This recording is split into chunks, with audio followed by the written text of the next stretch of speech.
start dengan abang masa sekolah menengah. Abang dulu sekolah kementerian, GOGO. Itu sekolah Seksyen 10 Kota Damansara lah.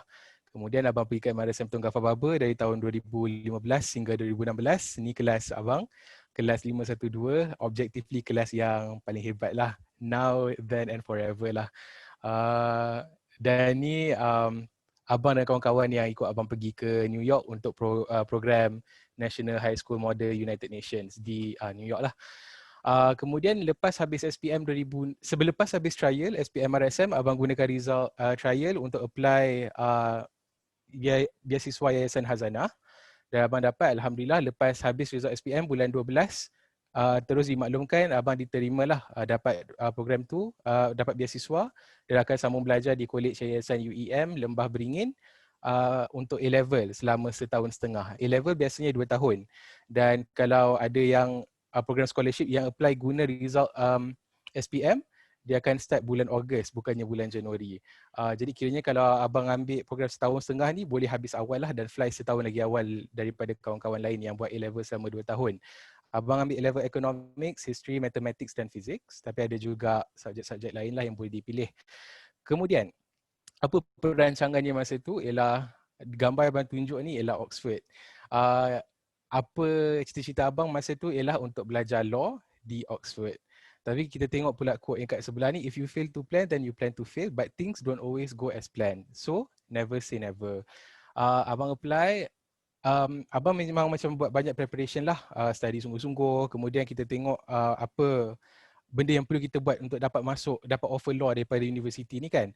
Dan abang boleh rasa macam dalam satu batch abang, orang yang refer kepada abang untuk tanya tentang law, tentang admissions process, macam mana nak apply, macam mana nak tulis essay, macam mana nak prepare untuk interview dan sebagainya. Tapi dalam kalangan orang yang apply untuk law tu, abang seorang je yang tak dapat tempat di universiti. Okay? Jadi pengajarannya ialah setakat ni untuk event ni specifically, kita kena selalu berusaha sebaik mungkin.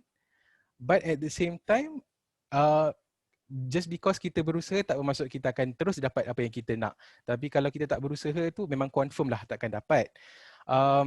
But at the same time, Allah pun ada perancangan yang lebih baik. Okay, so ni ialah institution lah, institusi pendidikan yang belah kiri ni yang abang plan nak pergi, dan yang belah kanan ni ialah apa yang abang dapat.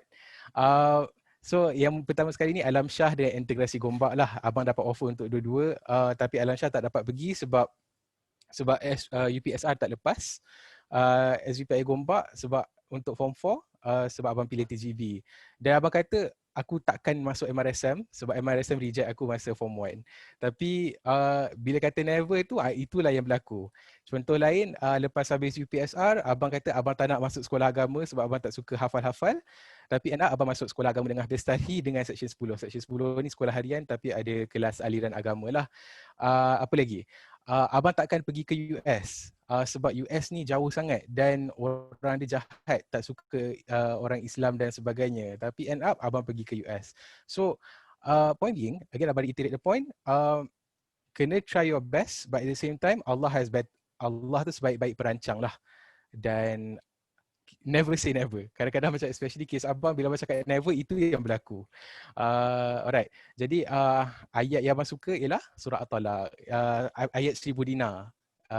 Nama orang panggil dia ayat 1000 dinar sebab dia menggambarkan macam mana rezeki yang Allah bagi tanpa disangka-sangka kalau kepada orang-orang yang bertakwa. Jadi abang pun open lah kepada apa-apa benda yang berlaku dalam hidup. Tapi yang penting kena berusaha dulu. Nanti Allah akan bagilah ganjaran sama ada pada masa akan datang dalam bentuk yang kita nak ataupun benda lain yang kita tak nak sebenarnya, tapi sebenarnya lebih baik untuk kita. Jadi amalkan ayat 1000 dinar. Okey, sebab abang tak dapat offer dekat UK, abang kena ambil gap year. Okay, dari tahun 2018 sampai 2019. Gap year ni maksudnya setahun tu tak belajar tapi buat benda lain. Gap year ni sesuatu yang selalu dibuat lah oleh orang-orang dekat Eropah dengan Amerika. Biasanya dia dah dapat offer daripada universiti tapi dia nak tunda setahun, masuk universiti lambat. Setahun tu dia guna untuk buat benda-benda lain yang tak boleh dibuat sebagai student. Dan abang galakkan kalau korang ada peluang untuk ambil gap year, buat. Gap year tu tapi kena merancang lah, nak bekerja ke, nak belajar benda lain yang tak berkaitan dengan uni dan sebagainya. Macam abang habiskan setahun berkhidmat dengan Malaysian Relief Agency sebagai sukarelawan. abang ditempatkan di Rohingya School Community. So abang mengajar dan menguruskan sekolah Rohingya dengan tim-tim MRA selama lebih kurang setahun. Kemudian baru abang start masuk universiti pada tahun 2019. Dan sekarang abang pula diamanahkan untuk menjadi Presiden Malaysian Relief Agency Siswa di cabang MRA untuk pelajar lah. Khususnya yang belajar kat luar negara. Jadi kalau sesiapa yang berminat, jangan lupa follow MRA Siswa dekat Instagram. Okey, dalam tempoh gap year yang sama, abang pun kena apply balik universiti. Dia back to the drawing board balik. Sebab plan asal kita dah pilih, dah plan cantik-cantik dah. Macam mana nak belajar law, nak dapat offer law daripada Oxford ni kan. Tapi tak menjadi. So, senang untuk rasa putus asa kan, nak mengalah. Tapi at the end of the day, kita kena buat apa yang kita perlu, go back to the drawing board dan plan balik perancangan kita. So, mula-mula abang macam fokus sangat, aku nak pergi ke UK, takkan pergi ke tempat lain. Aku tak nak pergi ke Australia, tak nak pergi ke US. Tapi bila abang kena plan balik, kita kena consider balik ketiga-tiga negara sebab scholarship abang sponsor ketiga-tiga negara ni je. Jadi kena tengok balik UK, universiti apa, course apa, nak belajar dekat mana lah basically, UK ke, Australia ke, ataupun US. Dan ni senarai universiti yang yang abang dapat offer lepas dah melalui proses ni lah. Okay, kalau kat US ni abang tak familiar sebab daripada awal abang dah dismiss the idea aku takkan pergi ke US. Tapi sebab masa gap year tu abang nak apply balik, kena tengoklah apa peluang-peluang yang ada kan, apa option abang. Jadi kalau ada sesiapa lagi yang terfikir nak pergi ke US, ni abang nak perkenalkan je lah beberapa universiti yang korang boleh consider. Tapi of course there are more unis lah. Tapi kalau about US ni antara nama-nama yang orang sebut yang kita boleh look further into. Ni ada Ivy League. Kenapa dia panggil Ivy? Ivy ni tumbuhan ni lah kan, Ivy kan. Tapi the reason why dia panggil Ivy sebenarnya ialah sebab pada asalnya cuma ada 4 universiti saja yang dalam kelompok kumpulan ni, iaitu Columbia, Yale, Harvard dengan siapa lagi satu Princeton. 1, 2, 3, 4. Jadi dalam tulisan Latin 4 ialah IV, huruf I dan V. Tapi kemudian dia expand masukkan Dartmouth, Penn, Cornell dengan Brown sekali. Ivy League ni ialah athletic conference. Jadi diorang ada pertandingan khas untuk sukan sesama 8 universiti ni. Dan budaya sukan dia sangat kuat. Jadi kalau ada anyone from TGB yang nak jadi student athlete, maksudnya korang masuk sebagai student athlete, dia kena ada bertanding untuk universiti, but at the same time boleh juga belajar. So abang galakkan explore this option lah, Ivy League jadi student athlete. Dia lagi senang nak masuk sebagai athlete daripada non-athlete. Jadi korang kalau ada yang main bola sepak ke, main sepak takraw tak ada kot Ivy League. Bola sepak, rugby, main sungguh-sungguh sampai peringkat kebangsaan dan boleh start contact universiti, nak tanya berminat tak nak ambil korang sebagai student athlete dekat universiti ni. Banyak sponsor Universiti California, Stanford dan Caltech. Alright. Dah settle lah, kita fikir pasal nak belajar kat mana, universiti apa. Yang ni mungkin isu yang lagi besar. Nak belajar apa sebenarnya? So aku apply law tapi law tu tak dapat dah pula kan. So apa plan aku sekarang ni? Apa option aku? So kita identify apa minat kita sebenarnya. Kalau abang ni law, economics, political science, engineering mungkin tak kot, medicine memang tak, history abang minat, classics abang minat, physics, so-so lah. Okay lah. Tapi sampai kesudah abang tak boleh nak decide apa yang abang nak belajar. Okay. Yang ni abang perkenalkan lame atau male sebab biasanya kalau macam Asian families macam kita lah, option course yang kita nak ambil masa universiti ni dia satu daripada 4 ni je.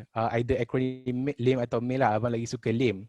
L untuk law, A untuk accounting, M untuk medicine, E untuk engineering. So dia cantik lah, belah dua, belah kanan ni macam orang yang lagi minat kepada sains macam physics, biochemistry, dan yang belah kiri kalau korang tak minat sangat mungkin boleh try accounting dengan law.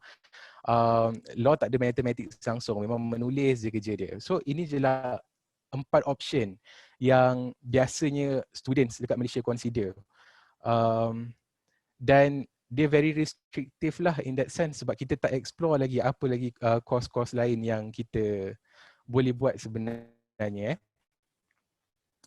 Jadi end up daripada universiti yang abang dapat masuk tu, abang decide untuk pergi ke US, Columbia University. Sebab apa? The reason being sebab Columbia ni dia menarik lah sebab dia jauh daripada rumah dan abang tak payah declare apa course yang abang nak ambil sebab dia ada konsep liberal arts system yang nanti abang cakap lebih lagi. So ini option abang lah, economics, history, political science and statistics. Dalam poster tu rasanya ditulis economics and political science statistics, tapi sekarang abang dah ubah, abang rasa macam nak buat economics and history pula.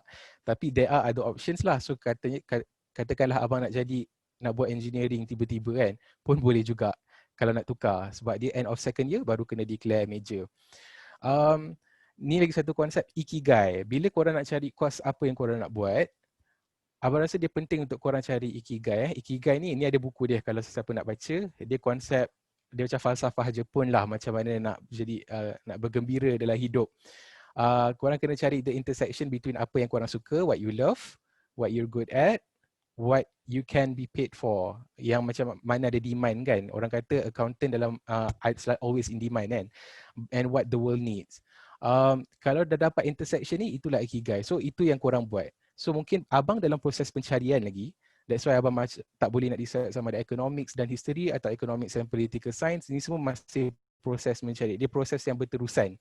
Dia bukannya boleh terus pop, itu ikigai aku. Dia susah. Dia akan terus berubah. Jadi nanti at your own time boleh tengoklah konsep ikigai, mula fikir-fikirkan apa yang korang suka, yang korang boleh buat, apa yang orang bayar dan apa yang dunia perlukan.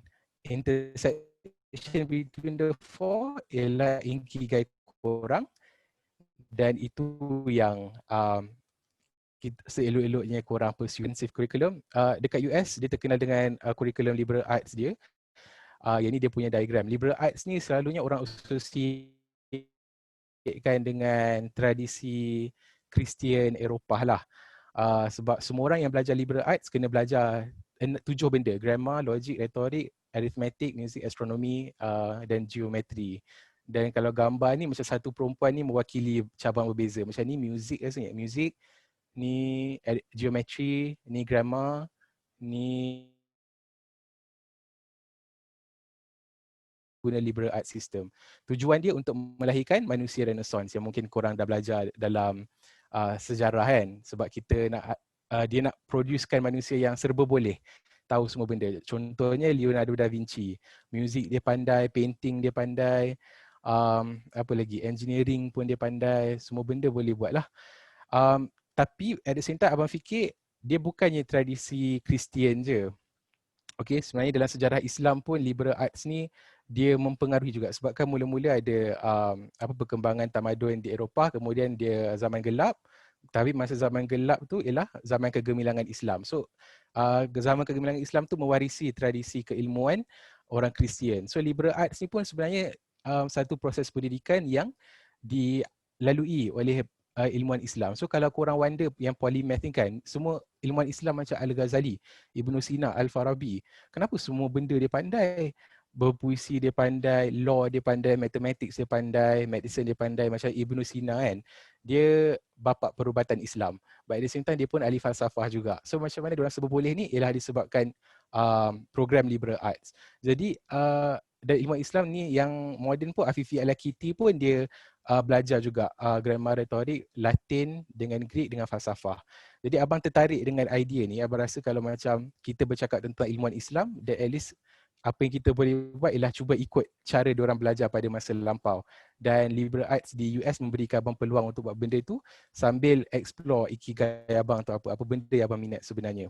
Dan perempuan pun dalam tamadun Islam pun mengalami proses yang sama. Ni Fatimah Al-Firri yang buat universiti di Qairawan, Tunisia, sampai hari ni ada. Dan ni pula ialah Walada binti Al-Mustakfi. Kalau ada nak tanya boleh lebih lagi boleh tanya kemudian So lepas ni apa? Lepas graduate, abang ada beberapa option lah, abang tak tahu lagi. Tapi yang pasti abang kena bond, serve dengan Khazanah Nasional. Ni anak syarikat dia lah selama 5 atau 6 tahun untuk bayar balik. Sebab Khazanah dah sponsor abang, abang kena bond dengan Khazanah selama 6 tahun. Option kedua ialah bekerja di luar negara, BCG, Boston Consulting Group selama setahun. Sebab Khazanah kasih digalakkan sekolah dia belajar luar negara, bekerja luar negara selama setahun, kemudian lepas tu baru balik dan serve bond Khazanah pula sebab dia boleh transfer of knowledge. Option ketiga, sambung belajar tinggi lagi dengan Rhodes Scholarship antara lain. Rhodes Scholarship ni dia sponsor orang untuk belajar di Oxford University untuk pasca siswazah. Jadi ini 3 benda yang abang tengah consider sekarang lah. Okey, abang dah selesai dah pembintangan. Kita boleh buka untuk Q&A kalau ada yang nak tanya. Baiklah, sesiapa yang mempunyai soalan, anda boleh saja type di live chat untuk menanyakan beberapa soalan.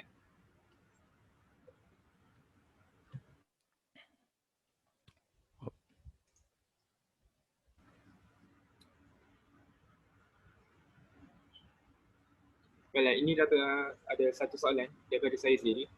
Jadi pada zaman sekarang kita boleh tahu kan, terutamanya selepas COVID-19, kita boleh tengok demand untuk pekerjaan itu makin tinggi dan juga peluang pekerjaan makin rendah.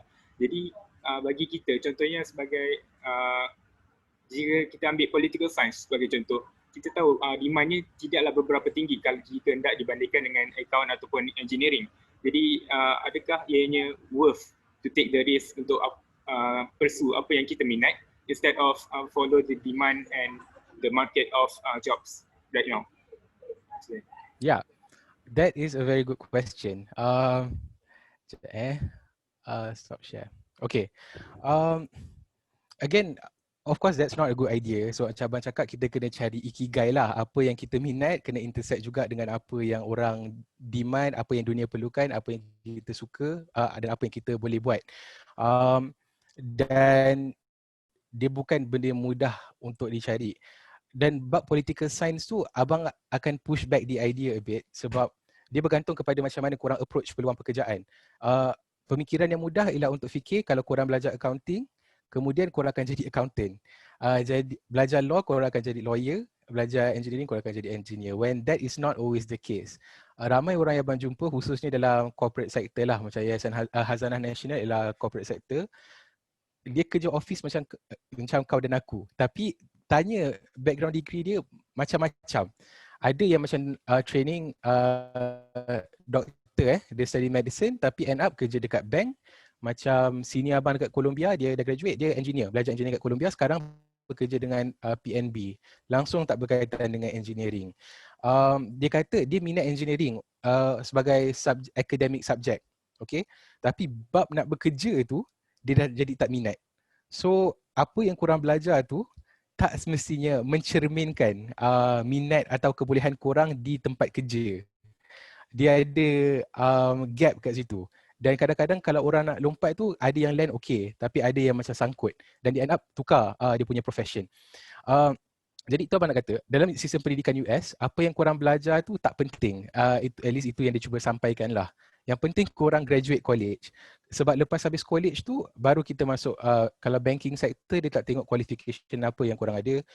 Kalau nak masuk, nak jadi lawyer, kena pergi ke law school dulu. Law school tu dia postgraduate, dia bukan undergraduate. Dan abang pun faham, mungkin political science tu, especially in Malaysia, dia tak ada demand sangat. Dia mungkin boleh jadi academician je. Tapi sebab tu abang pairkan dengan economics. Sebab economics sebenarnya dalam social science dengan humanities, economics tu yang paling gaji dia paling tinggi lah. Purata gaji dia.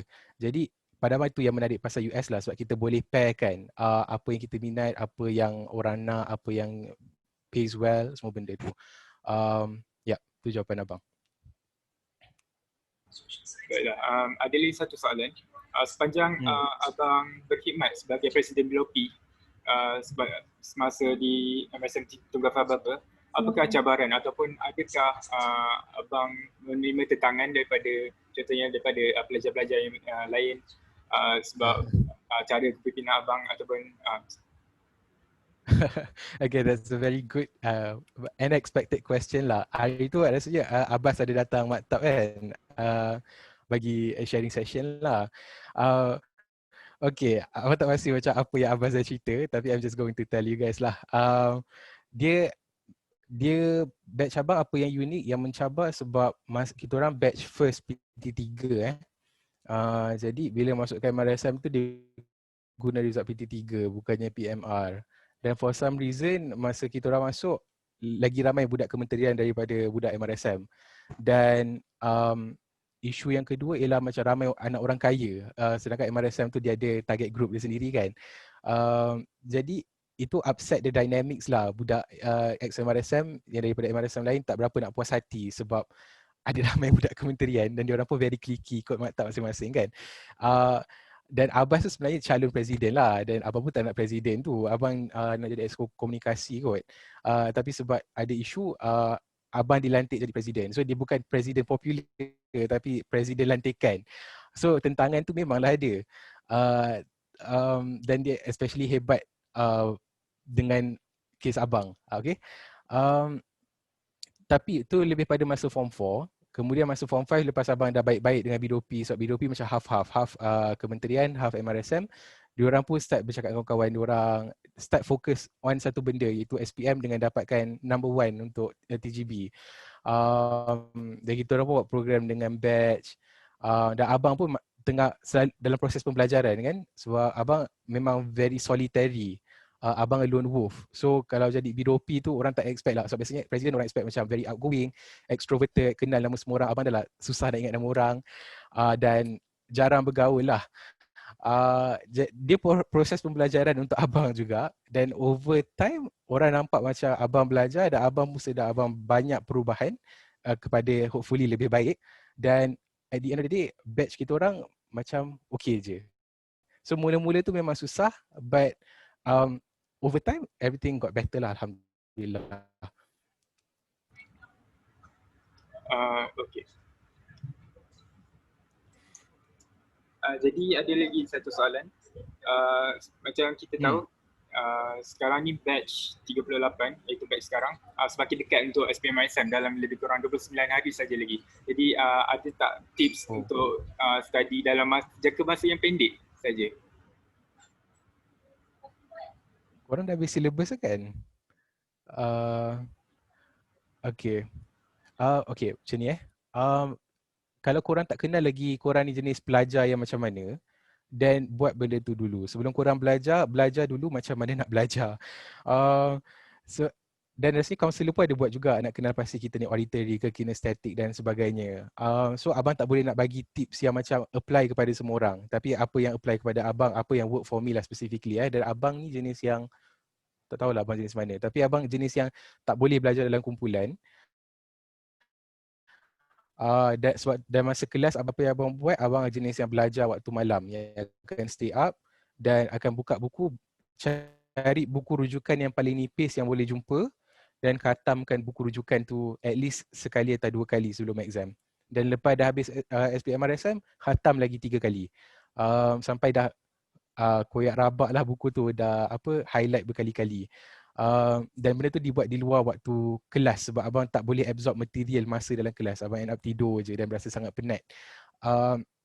Itu work for abang, but not sure for everyone else lah. Ada orang lain macam fokus dalam kelas je, tak perlu stay up pun. So it really depends on what kind of learner you are. Dan dia kena ambil inisiatif sendirilah sebab maktab tak boleh. Masa abang dulu, abang tak rasa maktab boleh cater untuk semua jenis pelajar macam tu. So memang kena ambil inisiatif sendiri. If the system works for you, then okay. But if it works against you, then kena start fikirkan alternative. So staying up tu is not always the best way to go lah.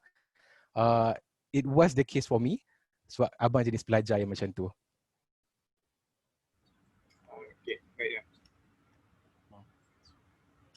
Jadi semasa abang belajar di luar negara, kita tahu kan mesti ada cabaran seperti Islamofobia dan juga tentangan daripada orang-orang lain, terutamanya orang yang bukan Muslim.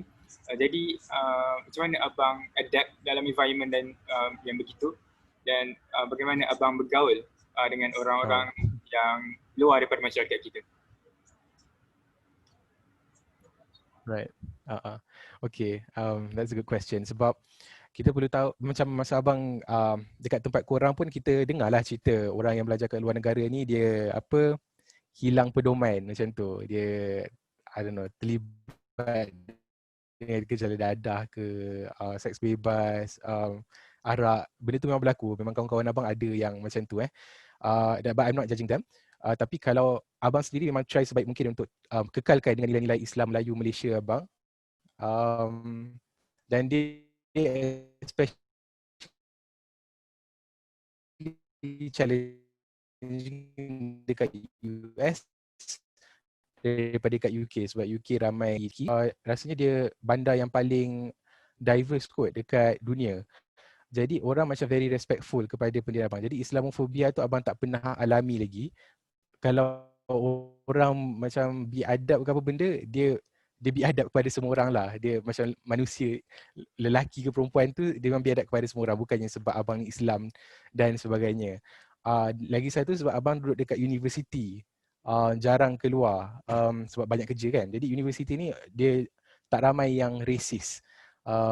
Sebab dia lebih berpendidikan dan sebagainya. Tapi kalau pergi ke kampung mana-mana tu mungkin boleh jumpalah racist yang macam tu Okay, itu isu racism dengan Islamofobia. Dan dekat kampus pun ada kumpulan Persatuan Pelajar Islam. So abang pun aktif kat situ lah. Just to make sure kita bergaul dengan orang-orang yang betul.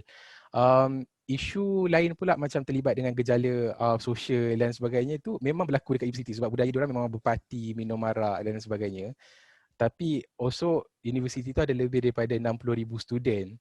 Jadi carilah kelompok korang yang korang rasa selesa. Macam abang dengan Persatuan Pelajar Islam dengan Malaysia. Dan bila gaul kat kawasan tu je, dia tak adalah korang terjebak sama. Walaupun benda tu memang berlaku secara meluas. Jadi memang kena pilihlah kawan-kawan macam mana yang korang pilih untuk berkawan dengan. Okay. Ini ada satu soalan lagi. Soalan dia, dia menanyakan pendapat abang. Okay, pendapat abang mengenai keberkatan guru. Adakah keberkatan guru ni penting? Adakah ianya akan memberikan impak yang besar terhadap pelajaran kita ataupun ianya lebih kepada rohani saja? Abang rasa, okay. Abang tak boleh nak quantify lah. Macam betul ke ni disebabkan keberkatan guru. Keberkatan guru ni wujud ke kan? Tapi abang rasa dia sebab dia definisi guru abang tu dia lebih meluas lah macam kalau kat Mak kan. Tapi bila kita dah keluar sekolah, dia ramai lagi orang lain yang sebenarnya guru juga. Sebab macam even kalau contoh kisah apa yang tak tahulah, ada Badar pernah cerita pasal ada orang tu ajar macam mana nak bezakan anjing jantan ke betina ke apa macam tu, itu pun dia consider guru dan kita bagi kehormatan kan. Jadi poinnya ialah abang rasa kita hormat semua orang, lebih-lebih lagi orang yang mengajar kita sesuatu. Tapi sebab dekat maktab tu guru tu spend banyak sangat masa dan mengajar banyak sangat benda, jadi kehormatan kita tu lebih-lebih lagi perlu diberikan. Dan abang rasa memang penting lah korang hormat guru supaya ada keberkatan tu. But at the same time, abang pun pernah berada dalam keadaan di mana macam apa yang abang buat tu tak selalu dipersetujui oleh guru-guru kan. Especially sebagai BDOP mungkin kadang-kadang kena memilih antara nak jaga batch ke nak jaga kepentingan guru.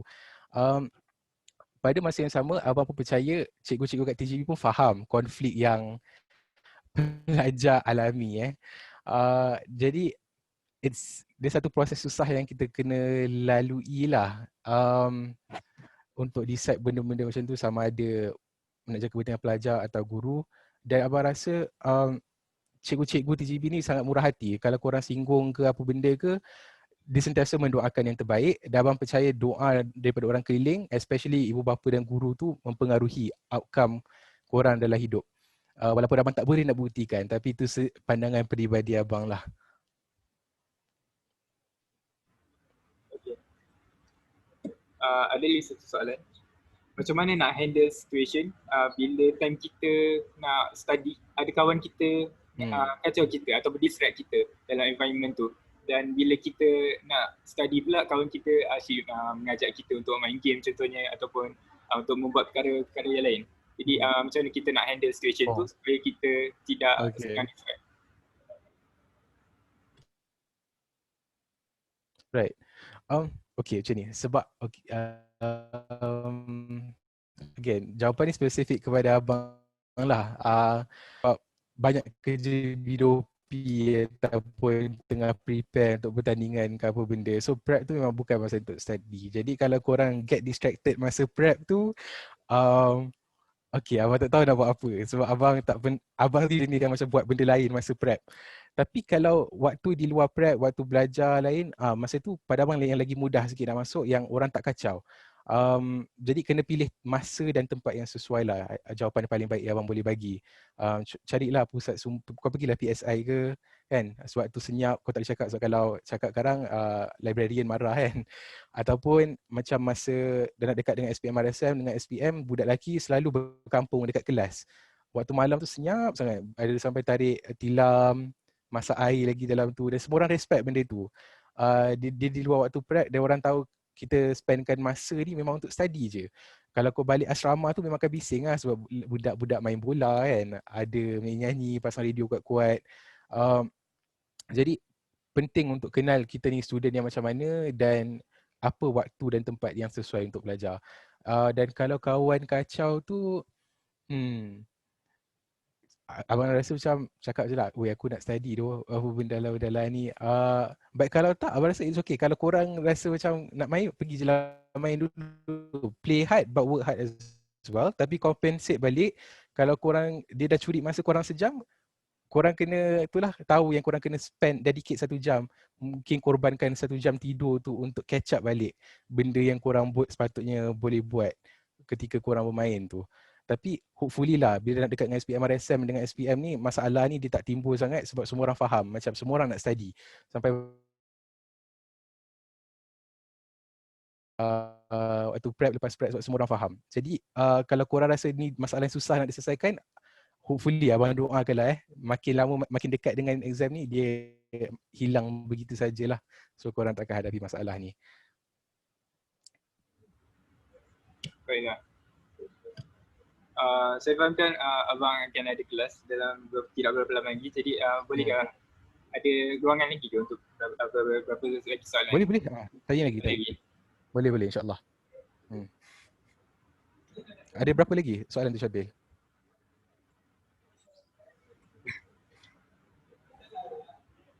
Setakat ni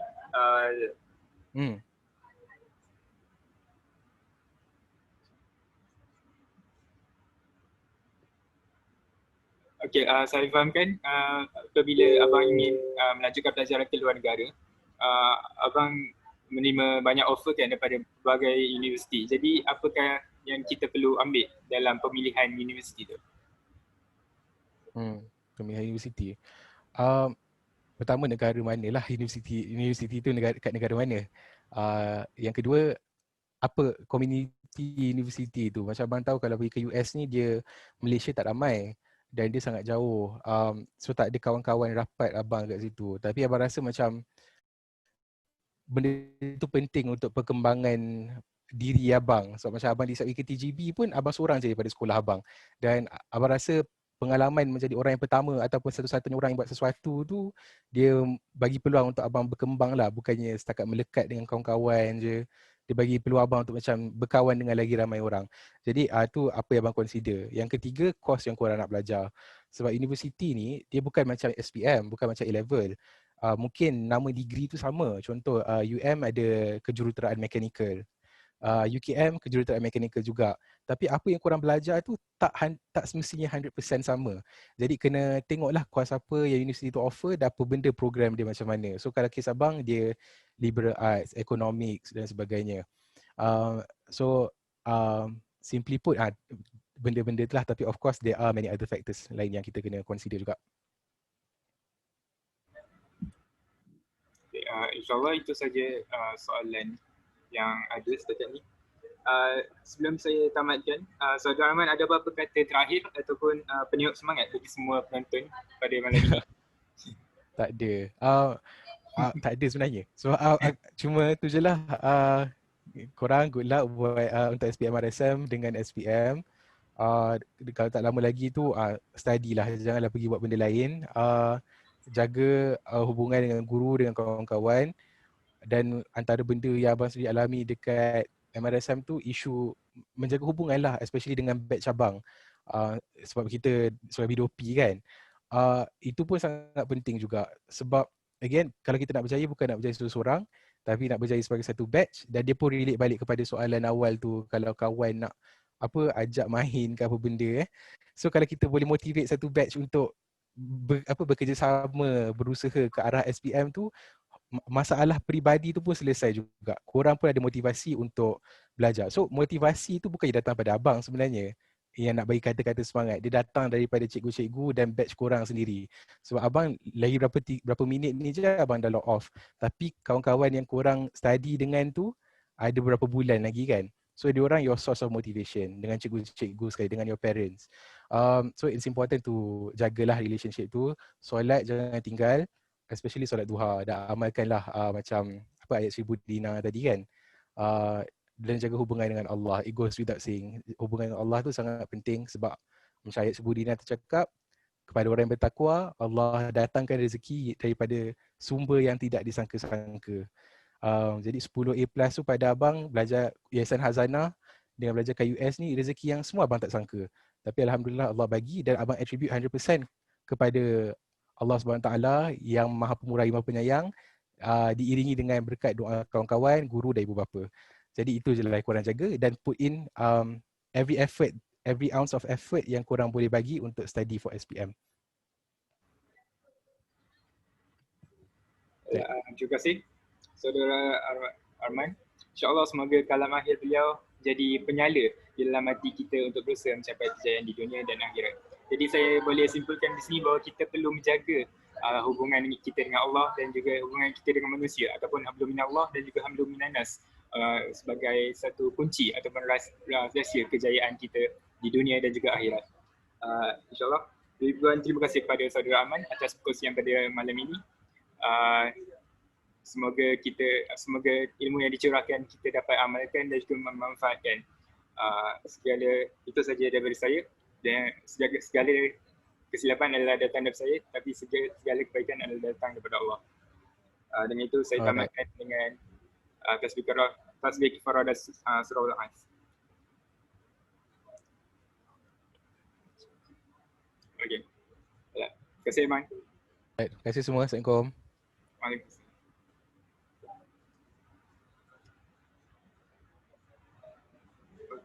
Dah habis. Aku dah tak speaker apa ayat. Bukan, masalah jadi crash di kawan. Setengah jam kita habis masa dah yang crash lagi. Hidup jap, aku tengok benda ni makan berapa banyak. Mesti lebih 16. Okay. Kat atas meja. Nak save. Tengok. Jangan dulu, tengok atas meja makan apa. Nak save stop recording.